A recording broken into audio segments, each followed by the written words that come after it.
ఆంధ్రప్రదేశ్‌లోని అధికార తెలుగుదేశం పార్టీలో ఇప్పుడు ఒక పేరు పదే పదే వినిపిస్తుంది.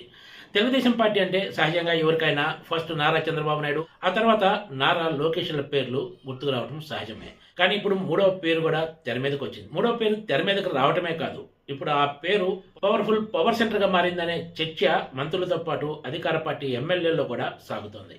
రాజకీయ నాయకుల్లోనే కాదు, అధికార వర్గాల్లో కూడా ఈ పేరుపై విస్తృత చర్చ జరుగుతుంది. ఆ పవర్ఫుల్ వ్యక్తి పేరే కిలారి రాజేష్. కూటమి అధికారంలోకి వచ్చిన తర్వాత టీడీపీ అధినేత, ఆంధ్రప్రదేశ్ ముఖ్యమంత్రి చంద్రబాబు నాయుడుతో పాటు టీడీపీ ప్రధాన కార్యదర్శి మంత్రి నారా లోకేష్లు పార్టీ నేతలకు అంతగా సమయం కేటాయించడం లేదనే విమర్శలు ఉన్నాయి. నారా లోకేష్ దగ్గర కూడా చాలా మందికి ఎంట్రీ అంత ఈజీ కాదనే విషయం తెలిసిందే. దీంతో చాలా మంది సీనియర్ నేతలు తమ దగ్గరికి వచ్చిన విషయాలు, తమ సొంత అవసరాలు కూడా ఇప్పుడు కిలారి రాజేష్ తోటి చర్చించాల్సిన పరిస్థితి ఏర్పడిందని ఒక సీనియర్ నాయకుడు వెల్లడించారు.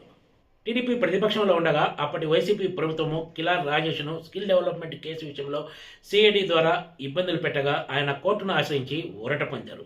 తన ప్రతి కదలికపై ఏపీ పోలీసులు నిఘా పెట్టారంటూ కూడా అప్పట్లో కిలారి రాజేష్ సంచలన ఆరోపణలు చేశారు. కూటమి సర్కార్ అధికారంలోకి వచ్చిన తర్వాత ఆయన ఇప్పుడు పవర్ఫుల్ వ్యక్తిగా మారిపోయారనే చర్చ రాజకీయ అధికార వర్గాల్లో సాగుతోంది. మంత్రి నారా లోకేష్కు కిలారి రాజేష్ ఎంతో సన్నిహితుడనే పేరుంది. దీంతోనే ఇప్పుడు కిలారి రాజేష్ పవర్ఫుల్ వ్యక్తిగా మారిపోయారని, నారా లోకేష్ తన దగ్గరకు వచ్చే వాళ్ళకు కూడా ఏదైనా ఉంటే కిలారి రాజేష్తో మాట్లాడాల్సిందిగా సూచిస్తున్నట్లు పార్టీ నాయకులు చెబుతున్నారు. మంగళగిరిలోని టీడీపీ రాష్ట్ర కార్యాలయంలో 3వ అంతస్తు నుంచి కిలారి రాజేష్ కార్యకలాపాలు సాగిస్తున్నట్లు పార్టీ నాయకులు చెబుతున్నారు. టీడీపీ కార్యాలయంలోని 3వ అంతస్తు నుంచే ఆయన అన్ని విషయాల్లో చక్రం తిప్పుతున్నారనే చర్చ కూడా సాగుతోంది. సహజంగా అధికారంలో ఉన్న వాళ్ళు కొత్త పవర్ సెంటర్ల ఏర్పాటుకు ఏమాత్రం అంగీకరించరు.